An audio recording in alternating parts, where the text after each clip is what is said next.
Deputy CM Pawan Kalyan గారికి మరియు నారా లోకేష్ గారికి స్టూడెంట్స్ తరపు నుంచి ఒక చిన్న రిక్వెస్ట్ సార్. గవర్నమెంట్ ఫామ్ అయ్యి మనకు ఆల్మోస్ట్ ఒక 1 year వస్తుంది.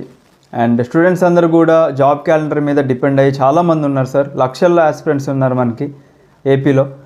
సో వాళ్ళ నమ్మకాన్ని మీరు ముందుకు తీసుకెళ్తారని చెప్పేసి అనుకుంటున్నాను. బికాస్ ఒక గవర్నమెంట్ అంటే అందరి గురించి కేర్ చేయాలి. అండ్ అందరిలో స్టూడెంట్స్ కూడా ఉన్నారు.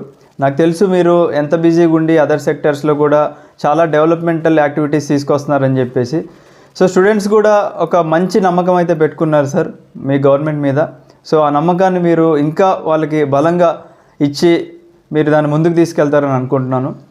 సో వాళ్ళ నుంచి ఉన్న రిక్వెస్ట్ ఏంటంటే సార్, ఒక చిన్న రిక్వెస్ట్ సార్ అంతే. ఒక ప్రాపర్గా జాబ్ క్యాలెండర్ కోసమే వాళ్ళు ఫైట్ చేస్తున్నారు సార్. చాలా రోజుల నుంచి వెయిట్ చేస్తున్నారు. ఎవరు కూడా ధైర్యం చేసి వీడియో చేసే అవకాశం లేకోకుండా మాలాంటి ఇన్స్టిట్యూషన్ దగ్గరకు వచ్చేసి వాళ్ళు రిక్వెస్ట్ చేస్తున్నారు.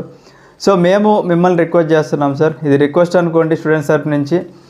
ఒకటేంటంటే సార్, మనకి ఇక్కడ జాబ్ క్యాలెండర్ లేకపోవడం వల్ల మనకు వచ్చే నష్టాలు ఏంటి అంటే, స్టూడెంట్స్ అందరూ కూడా గవర్నమెంట్ జాబ్స్కే ప్రిపేర్ అవుదాం అనుకున్న వాళ్ళందరూ కూడా ఇక్కడ ఖాళీగా ఉంటున్నారు సార్. అలా మనం టైం డిలే చేసే కొద్దీ ఎవ్రీ ఇయర్ మనకు అన్ఎంప్లాయ్మెంట్ రేట్ అలా పెరుగుతూ వెళ్తుంది.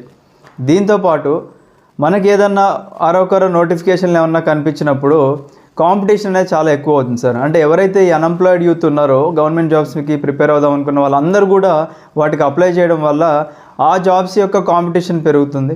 అండ్ ఎవరైతే ఆ పర్టికులర్ జాబ్స్ కోసమే ప్రిపేర్ అవుదాం అనుకుంటున్నారో వాళ్ళు ఇక్కడ నష్టపోతున్నారు అనమాట. అంటే ఎక్కువ కాంపిటీషన్ రావడం వల్ల. సరే, ఏదేమైనప్పటికీ కూడా మనకి జాబ్స్ క్రాక్ చేసి సక్సెస్ అయిన వాళ్ళు ఉన్నారు సార్. అండ్ మిగతా వాళ్ళు మళ్ళీ వాళ్ళు డిసప్పాయింట్ అవ్వడము, డిప్రెషన్లోకి వెళ్ళిపోవడము ఇలా జరుగుతుంది సార్ సిచ్యువేషన్ అంతా కూడా.